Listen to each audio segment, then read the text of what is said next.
Welcome back to my top 100 board games of all time so far. We are now at the top 10.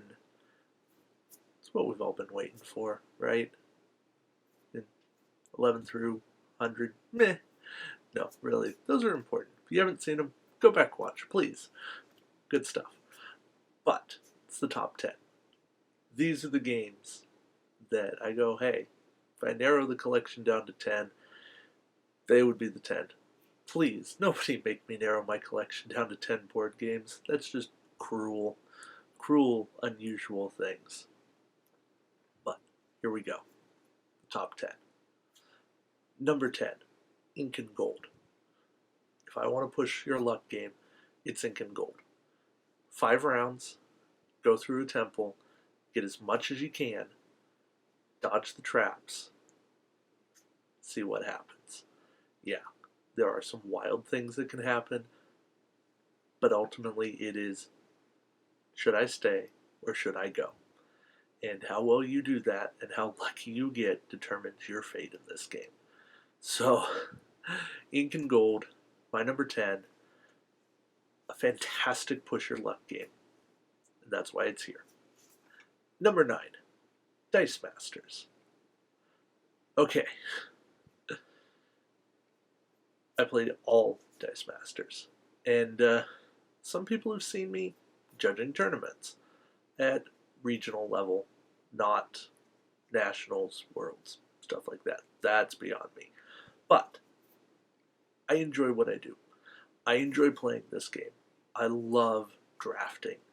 I'm not in a position where I'm going to start a podcast on it or do video commentary because I'm not that guy. But I enjoy the game. I enjoy the combos. I enjoy team building. I enjoy making it work, the theme teams you can do, the fun you can have with it, the different styles of play, and the combat system works well. The game is by no means perfect, but the options you have in it are incredible. And Dice Masters is fantastic. I have put probably too much money into it, but there's a game on here that I put more, and there's no shame in that. So, Dice Masters, my number 9 for a great collectible game and a really good combat game and a fantastic two-player game. Number 8, Battlestar Galactica. Give me a co-op game with a trader. It's a semi-co-op game. Give me the ideal group of people, and I will take Battlestar any day. Yes, the game probably takes 4 hours to play.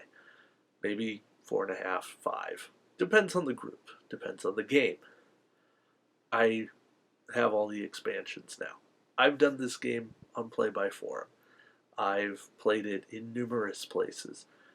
I used to play this in college, and we'd play 2 games a night sometimes, only on the weekends. We were insane. But you know what? We loved it. And I still love this game. It's such a solid design. It's a fantastic game. The first time I ever played it, I said, wow, I feel like I'm in the show. There is tension. There is theme dripping from every card. And just talking about it now makes me want to go back and rewatch the show. It's that good. So, Battlestar Galactica, if you haven't played it and you love those semi-co-op games and you have 5 people, because you want 5 people for this game, check Battlestar Galactica out. You won't be disappointed. Number 7, Ticket to Ride. I group all of Ticket to Ride together here. This is probably my family game of choice.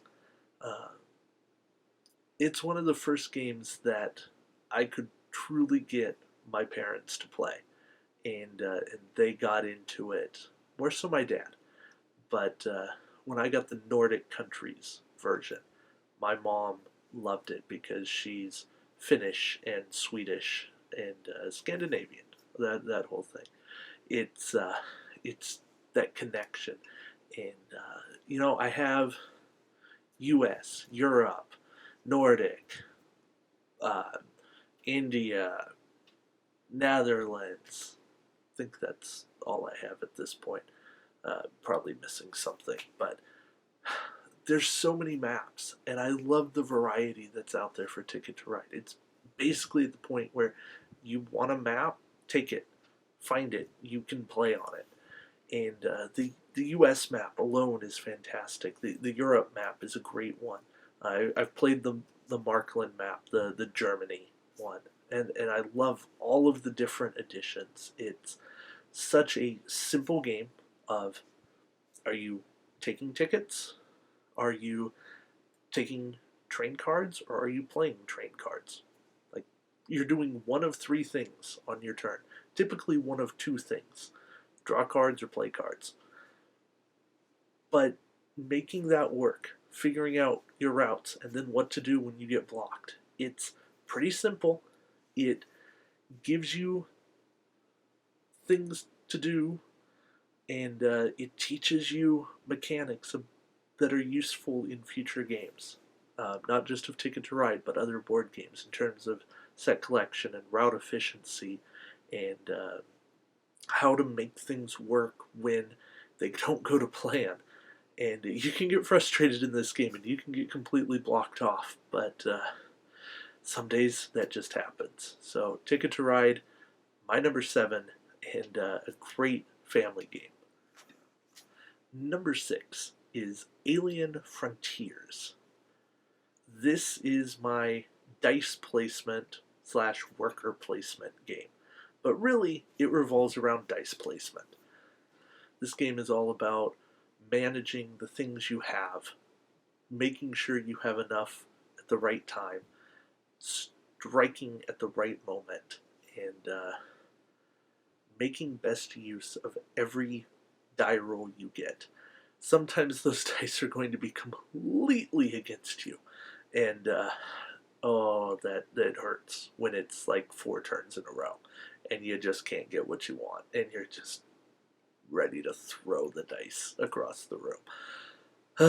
It's frustrating, but sometimes the dice work with you, and sometimes you make a bad strategy call, and it means that you can't win the game, and I have done that too.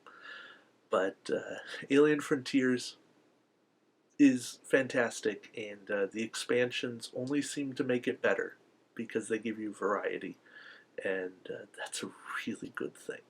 So, Alien Frontiers, really good with 2, also good with 3. 4 makes it go a little long. 5, definitely too long. So, avoid it there. But Alien Frontiers, great game. My number 6, and my top dice slash worker placement game. Number 5, Seven Wonders.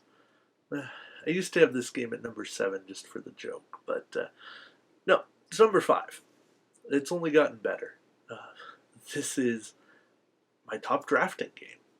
I love the 1 hour-ish play of this game, and being able to draft cards to make a civilization happen is a great implementation.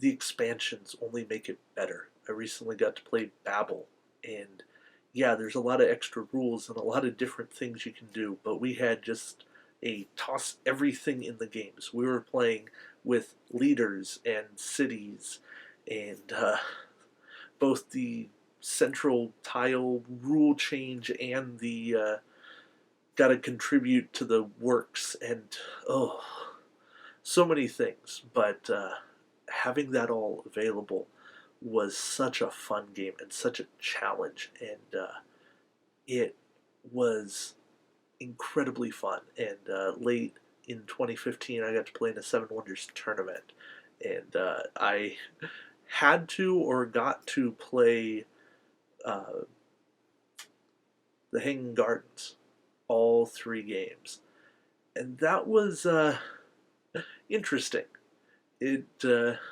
It went better than I thought it did. I actually won playing 3 different ways each time. So I don't know how that worked. I somehow made it work. I had the best run of luck in Seven Wonders that I've ever had. But it's there. So Seven Wonders, my number 5, a game that I really love playing, even when I don't do well, but a game that I tend to do well at. And a great drafting game. So there you have it. Number 4, Dominion.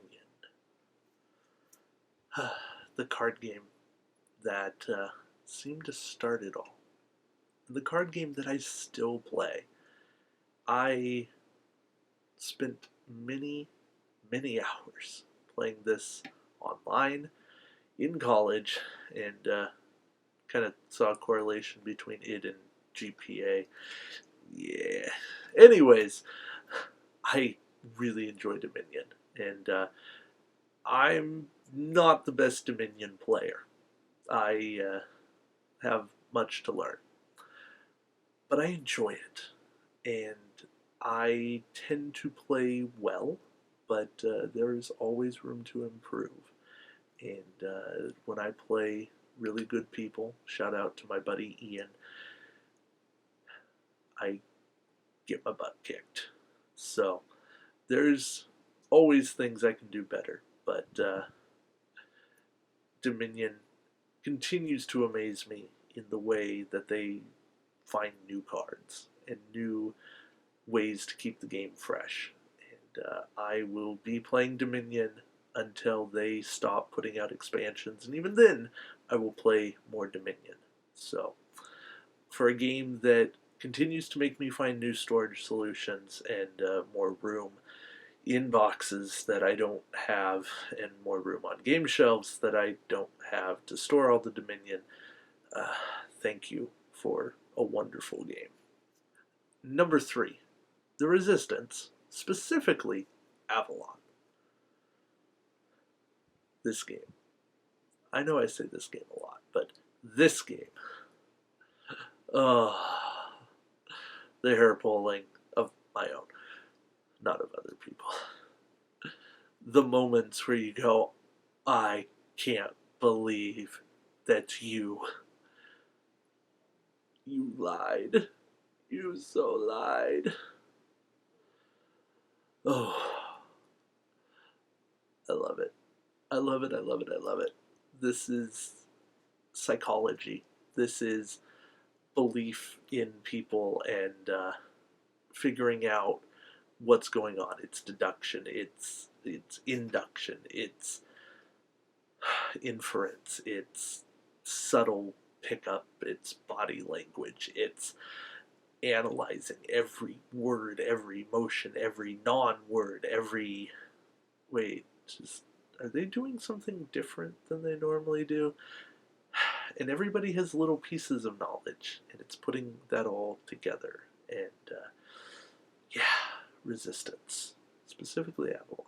But even Resistance with the new expansions, because I was privileged to playtest those, because Indie Boards and Cards is an awesome company, and they let people who play their games a bunch playtest their stuff. Good stuff with Avalon. Good stuff with Resistance. I want to play it more. We've kind of cycled it out because people have just rotated through things. But yeah, great game. Plays in like 30 minutes, and everybody can get frustrated, but we all have a good time talking afterwards. So there you go. Number 2. If you look at this channel, you knew this game was coming. Some people would think that it's a spot too early, that this should be number 1. But nope, this is number 2. Star Trek Attack Wing. Yes, there's one game higher, and you'll have to wait a moment to see what it is. Star Trek Attack Wing. The game that made me start a YouTube channel for gaming. The game that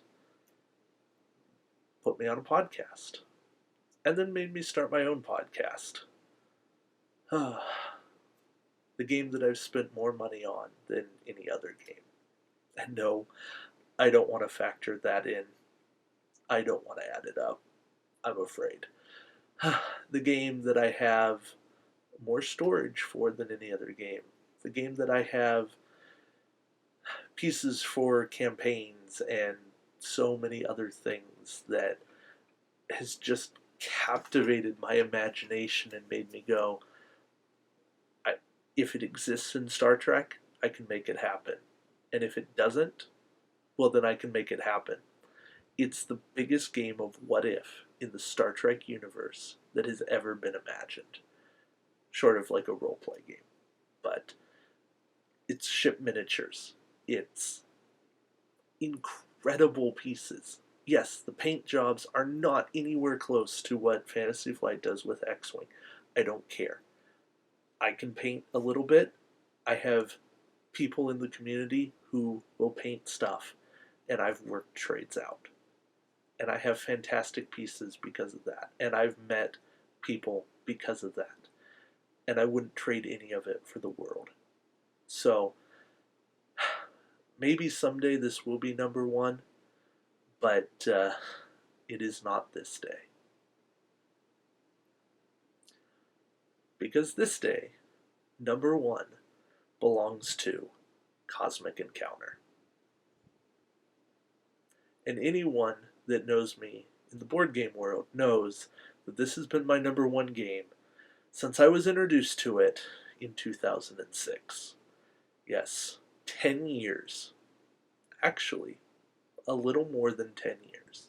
I have been playing this game. And I still love it. You take a game that's very simple. Your goal is to have bases on 5 systems outside of your planet. 5 planets. The way you do that is through combat and negotiation. So, you get a turn. You are told who to fight. You then get to invite allies. And allies on the offensive side, if you win, they get a planet as well. Defensive side, allies get more cards. Cards help you win later. And you play cards. High total wins. It's that simple. But it's not. Because everyone has a power that breaks some rule of the game. Like the pacifist. They play negotiate, they win. Or the loser, who says, winner wins. Or the loser, who says, loser wins, winner loses. Or the antimatter, who messes with the math of the encounter. Or virus, who multiplies instead of adds. Warpish, who takes all the dead ships and adds it to their side. I could go on, but I won't. The point of Cosmic, the powers change everything. And there is a stack of powers like this thick. It's ridiculous. Absolutely ridiculous. Probably 150 powers or more in the game. And you use 1 per player. Sometimes I use 2 per player because I'm insane. That's the whole point. This game is different every single time you play it. I have played more games of Cosmic than anything else, although Dominion's pretty close, but over 230 games of Cosmic. And that's on the new edition. Throw in the old, it's probably close to 300. And I may not have loved every game because there are some frustrating interactions. And there are times I probably took my hat off and threw it at somebody because they just obliterated me. But Cosmic is that game that any time I get a chance to play it, I will take that opportunity.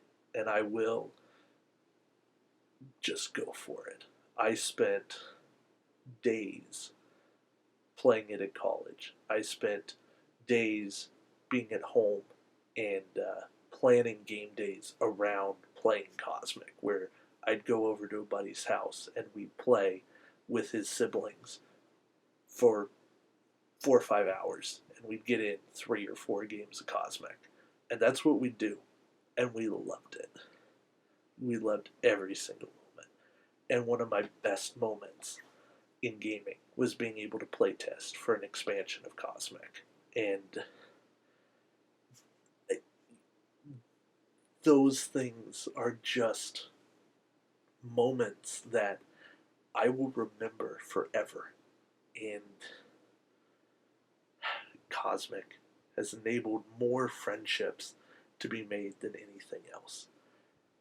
So, I don't know what more to say. So that's the top 100.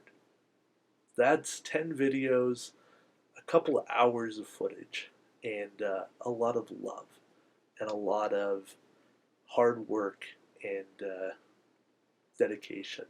Thank you to you who have sat and watched this. I appreciate it. I really do. People matter. People matter in gaming, and wouldn't be able to still do what I do and play a lot of games if it wasn't for a lot of awesome people that I get to play board games with every single day. And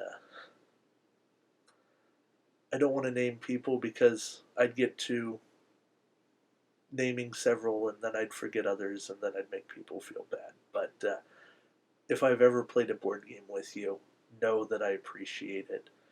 I thank you for your time playing. And if I have yet to play a board game with you and you are watching this, then I hope that someday I will be privileged to play a board game with you. Thank you all for watching, and we will see you around the shipyard. Thank you again for watching, and take care, guys.